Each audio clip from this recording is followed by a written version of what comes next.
आघाडी पाहायला मिळतेय। पुन्हा एकदा बहुमताकडे वाटचाल भाजप करताय। कलांनुसार भाजपची बहुमताकडे वाटचाल आसाममध्ये पाहायला मिळते। तर हेमंत बिस्व शर्मा यांच्या नेतृत्वाखाली आसाममध्ये पुन्हा एकदा भाजप सत्ता स्थापन करेल असं हे कलांचे आकडे सांगतात। भाजप 58 आणि काँग्रेस 9 जागांवर आघाडीवर, तर पुदुचेरीमध्ये सुद्धा भाजप आपलं सरकार त्या ठिकाणी राखताना दिसत आहे। तिथे देखील एकतर्फी विजयाच्या उंबरठ्यावर भाजप।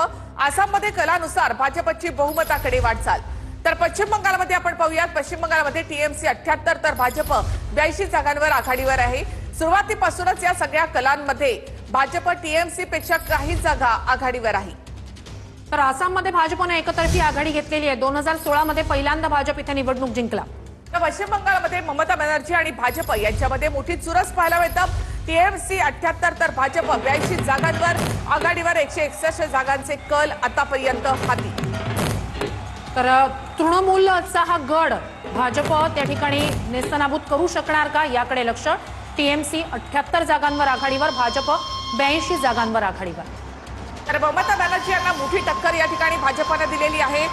मागच्या ज्या जागा होत्या भाजपच्या त्याच्यापेक्षा देखील जास्त जागांवर भाजपने या ठिकाणी आघाडी घेतलेली आहे। तर मागच्या वेळेला भाजपच्या जेवढ्या जागा होत्या त्या जागांवर टीएमसीने आघाडी घेतली आहे। टीएमसी 78 तर भाजप 82 जागांवर पश्चिम बंगालमध्ये आघाडीवर आहे। एक्झिट पोलचे जे कल अंदाज होते ते अंदाज या ठिकाणी खरे ठरणार का याकडे देखील लक्ष लागलेलं आहे। बारामतीमध्ये सुनेत्रा पवार 6500 मतांनी आघाडीवर आहे। तर बारामतीतली ही महत्वाची घडामोड, सुनेत्रा पवार 6500 मतांनी आघाडीवर आहेत। या ठिकाणी त्यांच्या विरोधात 23 उमेदवार, मात्र कोणत्याही मोठ्या पक्षाचा नेता त्या ठिकाणी विरोधात नाहीये। तर पहिल्या फेरी अखेरीस सुनेत्रा पवार 6500 मतांनी आघाडीवर आहेत। किती मतांनी त्या जिंकतात याकडे लक्ष असणार आहे। दादांचा विजय या ठिकाणी जवळपास 1.5 लाख मतांनी झालेला होता। 2 लाख मतांनी विजयाची अपेक्षा सुनेत्रा पवार यांना आहे। तर पहिल्या फेरी अखेरची ही आकडेवारी, सुनेत्रा पवार आघाडीवर आहेत 6500 मतांनी, त्या सध्या पहिल्या फेरी अखेर आघाडीवर आहेत। तर बारामती हा खरं तर पवारांचा गड मानला जातो। भवानीपूरमध्ये ममता बॅनर्जी आता पिछाडीवर आहेत। मोठा धक्का असेल ममता बॅनर्जी यांच्यासाठी। भवानीपूर हा त्यांचा 2011 पासूनचा गड, अशा वेळेला ममता बॅनर्जी इथून पिछाडीवर आहेत।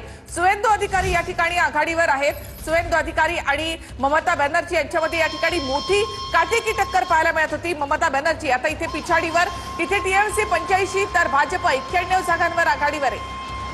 तर मोठी आणि महत्वाची घडामोड आहे, तृणमूल 85 जागांवर आघाडीवर, ममता बॅनर्जी त्या ठिकाणी पिछाडीवर आहेत। तर भवानीपूरमध्ये भाजपचे सुवेंदू अधिकारी हे आघाडीवर आहेत। भाजपचे सुवेंदू अधिकारी भवानीपूरमधून आघाडीवर, ममता बॅनर्जी पिछाडीवर। तर नंदीग्राममध्ये सुद्धा सुवेंदू अधिकारी आघाडीवर आहेत। तर भवानीपूरमधली ही लढत अत्यंत प्रतिष्ठेची।